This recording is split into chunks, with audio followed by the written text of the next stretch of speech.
असलम बाबू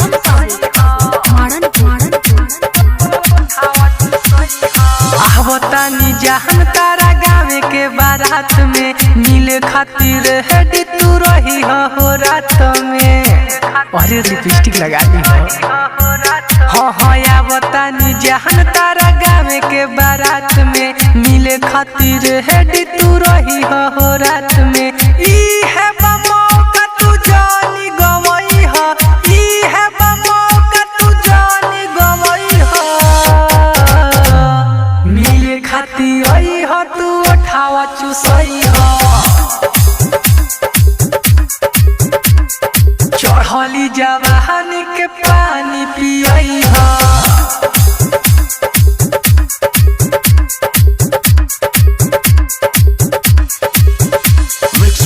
प्रजापति स्टूडियो थावे।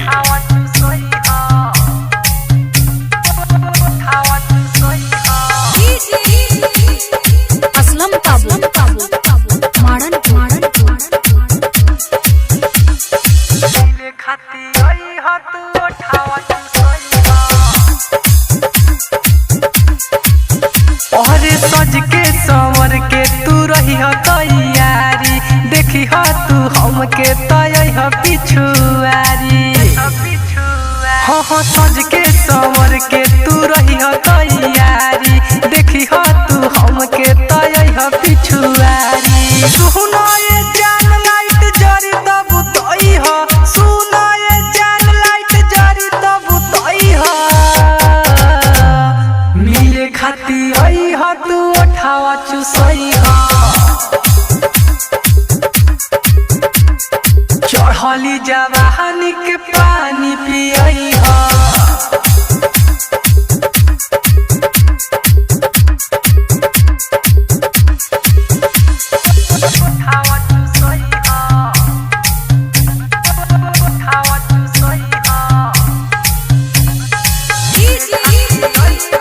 असलम बाबू मारन अरे हमनी के बारे में केहू न जानी, लब सब होई खत्म परेशानी।